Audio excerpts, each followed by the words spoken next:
Maaltu isin hidhee? Maaltu duubatti isin hambise? Maaltu dandeettii keessan akka hin baasne isin godhe? Isin baay'istanii namoota biroo komachuu jaalattu. Waan jireenya keessan keessatti ta'aa jiruuf quba namoota birootti qabuu jaalattu. Rakkoo badii keessan amantanii fudhachuu qabdu. Namni kamuu gara jireenya keessanii seenee waan fedhe akka godhu erga balbala bantanii fi seensistanii booda, kabaja keessan erga dabarsitanii kennitanii fi booda, ofii keessaniif homaa odoo hin dhiphatin waan qabdan hundaa erga qooddanii booda, gaafa singatanii deeman isaan komachuu fi balaalfachuuf jarjartu. Garuu duraan dursee komatamuu fi balaalfamuu kan qabu sinuma mataa keessanidha. Qophii tokkoo fi eeggannoo tokko malee nama erga gara jireenya keessanii seensistanii booda isin irratti akka olaantummaa fudhatuu fi isin ajaju gootan gara barbaadetti akkasuma oofu hayyamtaniif. Inni gara jireenya koo seenu malee du'eetan argama hin jenne, isa waliin malee hin hojjedhu hin jenne, wanta hundaa kan gootan fedha keessaniin. Kanaafuu of komadhaa. Waan isin irra ga'eef, waan dhabdaniif, dogongora keessaniif, kufaatii keessaniif namoota komachuu dhiisa. Dadhabinaa fi dhibaa'ummaa keessan namoota komachuun haguuguuf hin yaalinaa. Wanti fedha jireenya keessan keessatti akka uumamuuf ga'ee guddaa kan taphatu sinuma.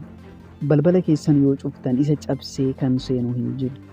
Fedha keessaniin ta'ee waan gara jireenya keessanii dhufuuf nama biraa kan komattan yoo ta'e yoomillee maraan murtoo kana keessaa hin baatan. Namoonni baay'een namoota biroo komachuun isaanii waan bilisa isaan baasu itti fakkaata. Akkuma hin beekne beekuufuu beekumsi isin barbaachisa. Baay'een baduu jireenya isaaniitiif namoota biroo itti gaafatamaa taasisuun badii isaanii waan haguugamu itti fakkaata.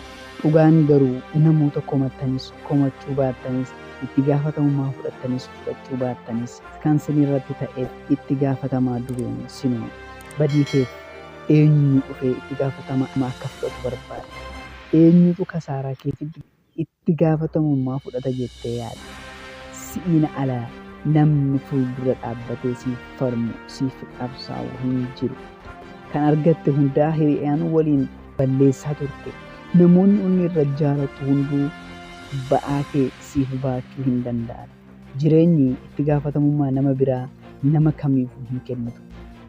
Sirraa jalqabee kan kee wanta ta'e hundaaf itti gaafatamaan si. Namoota biroo komachuun amala namoota dadhabooti malee kan namoota jajjabooti miti.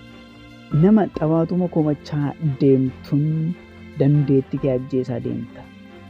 Sababa baay'isuun achiin isa siinis itti gaafatamummaa jalaa of baasuuf yaaluun badiin hanguma uumamu namatti quba qabuun akkamittuu si fayyaduu hin danda'u. Jireenya keetti itti gaafatamummaa fudhadhu. Nama komachuu caalaa of komadhu.